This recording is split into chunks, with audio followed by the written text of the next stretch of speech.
Welcome back. और आप लोग 2026 एनुअल एग्जामिनेशन जो इंटरमीडिएट का हुआ है उसका आज कंपलसरी पेपर हिंदी जो आईएससी और आईकॉम दोनों का आज एग्ज़ाम हुआ है फर्स्ट शिफ्ट में 9 फरवरी 2026 को। उसका सटीक आंसर लेकर के मैं आपके सामने हाजिर हूँ और बस 5 मिनट में हम लोग फटाफट कर लेंगे। पहला क्वेश्चन आपके स्क्रीन पर जो दिख रहा है, जो लड़के अच्छे होते हैं वे परिश्रमी होते हैं, किस वाक्य का उदाहरण है? तो सही जवाब मिस्टर वाक हो जाएगा। मैंने आम खाया है, यह किस काल का उदाहरण है? तो बिल्कुल आसन भूतकाल हो जाएगा। तीसरा क्वेश्चन है, निम्नलिखित में से कौन तद्भव शब्द है? तो तद्भव शब्द हमारा क्या होगा? फूल। बाकी सब संस्कृत के शब्द हैं जो तत्सम होते हैं। नेक्स्ट क्वेश्चन की बात करेंगे हम। तो क्वेश्चन है, निम्नलिखित में शुद्ध कौन है? मैं गाने की कसरत कर रहा हूँ वहाँ भारत। देखिए पर मैं डायरेक्ट आपको आंसर कर देता हूँ, टाइम बच जाएगा आपकी। समाचार शब्द का प्रयोग सदैव कौन सा भी होता है? तो समाचार हमेशा बहुवचन में, अंग्रेजी में सिंगुलर होता है लेकिन हिंदी में हमेशा प्लूरल होता है। गणेश का पर्यायवाची शब्द क्या होगा? विनायक। बिल्कुल सही है। आगे का उल्टा क्या होगा? आगे का उल्टा विज्ञ होगा। और जो नष्ट होने वाला है उसके लिए नश्वर शब्द का प्रयोग करेंगे। क्वेश्चन नंबर 8, अंगूठा दिखाना मुहावरे का अर्थ क्या होगा? समय पर धोखा दे देना। घर की मुर्गी दाल बराबर, इस कहावत का अर्थ है अपने आदमी को कम महत्व देना। और जगदीश चंद्र माथुर का जन्म स्थान कहाँ है? तो इनका जन्म स्थान शाहजहांपुर उत्तर प्रदेश होगा। घर छोड़ने के बाद भगत सिंह कानपुर किसके पास गए? तो सही जवाब है गणेश शंकर विद्यार्थी के पास गए थे, उनके साथ काम किया था इन्होंने। मालती के पति का नाम महेश्वर बाबू था और रामधारी सिंह दिनकर किस विश्वविद्यालय के कुलपति थे? तो भागलपुर विश्वविद्यालय के। अर्धनारीश्वर शीर्षक पाठ्य साहित्य कौन सी विधा है? तो ये हमारी अर्धनारीश्वर निबंध है। नारायण जयप्रकाश नारायण को मैग्सेसे अवार्ड कब मिला है? 1965 में। चंद्रधर शर्मा गुलेरी की कहानी उसने कहा था का प्रकाशन कब हुई है? 1915 में। और रेल का विकट खेल रचना के रचनाकार कौन हैं? बालकृष्ण भट्ट। अखरावट के रचनाकार हो जाएंगे मलिक मोहम्मद जायसी। पद्मावती कहाँ की राजकुमारी थी?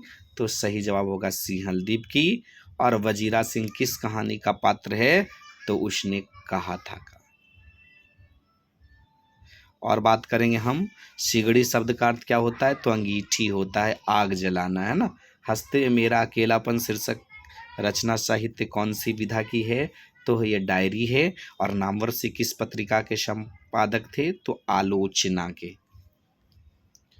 निम्न में से किस कवि को कविता का उदाहरण प्रगीत और समाज शीर्षक पठित पाठ में लेखक ने लिया है? तो ये हमारे हो जाएंगे जयशंकर प्रसाद का नामवर सिंह ने प्रयोग किया है। गाल बजाना मुहावरे का अर्थ डींग हाँकना। और जल का पर्यायवाची कौन है? अंबर मीन्स आकाश होता है, तो ये नहीं होगा। निम्न में कौन द्विगु समास है? तो चौराहा, चार राहों वाला।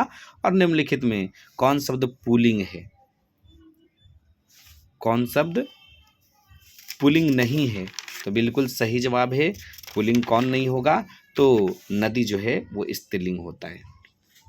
पाप का विलोम क्या होगा? ये तो बड़ा आसान था, पुण्य। और उषा शीर्षक कविता में शमशेर बहादुर सिंह ने उषा का चित्रण किनके माध्यम से किया है?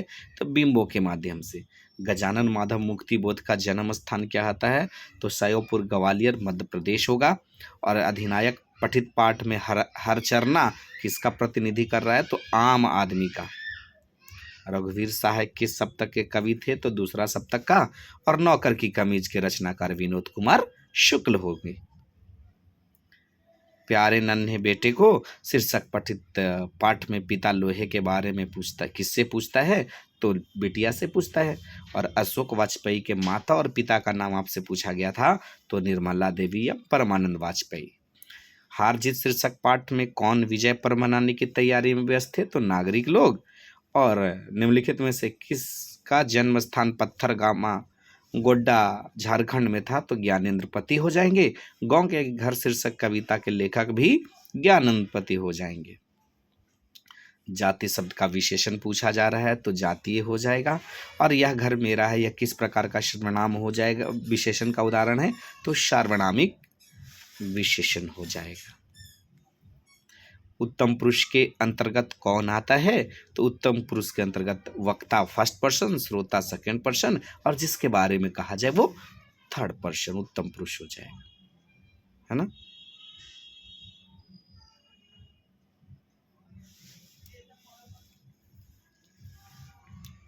निजवाचक सर्वनाम का प्रयोग नीचे में से किसमें हुआ?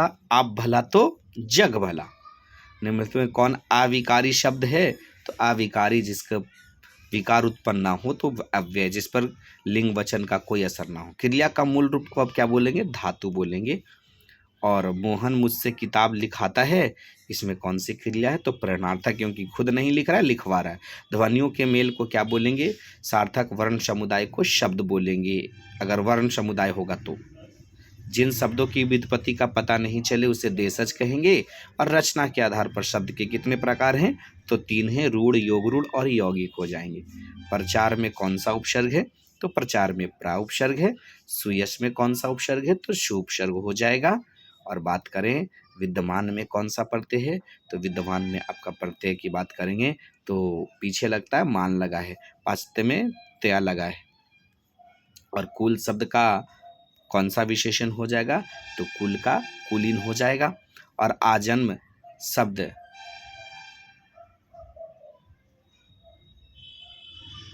कुल का कुली प्रथा, बिल्कुल सही है। जैसे कुली के बाद प्रथा है ना, ये गलत हो जाएगा,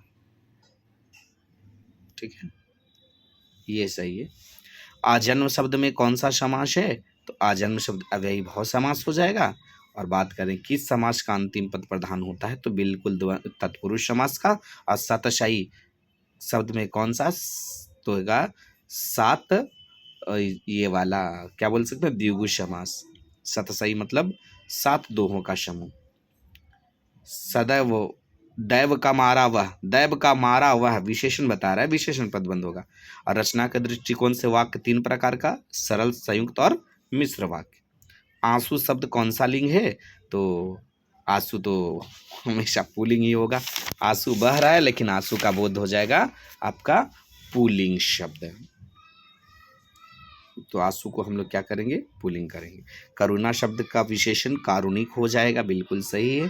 और निम्नलिखित में से कौन शब्द स्त्रीलिंग है? तो स्त्रीलिंग शब्द स्याही हो जाएगा।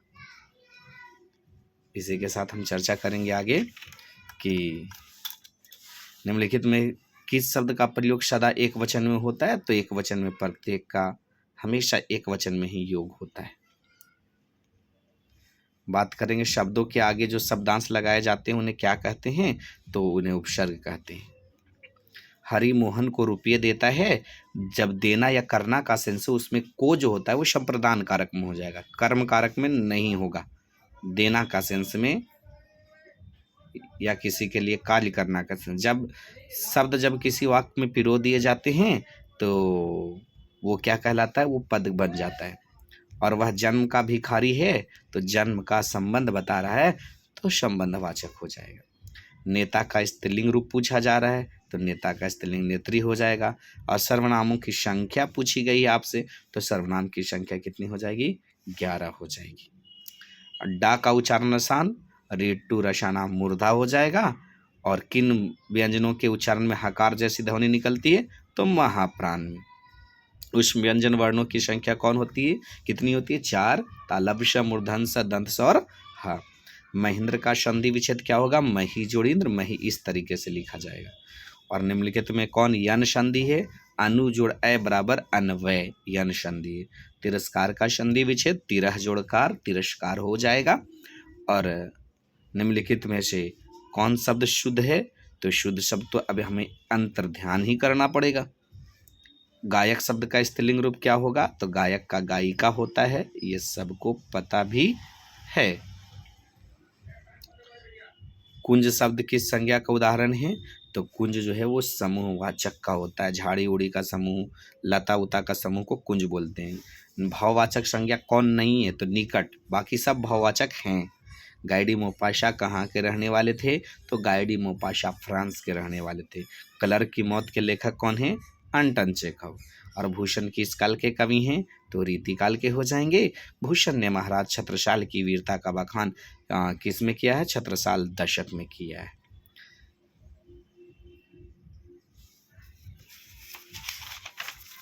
चलिए मैं क्वेश्चन ही पढ़ देता हूँ। क्वेश्चन नंबर कितना है?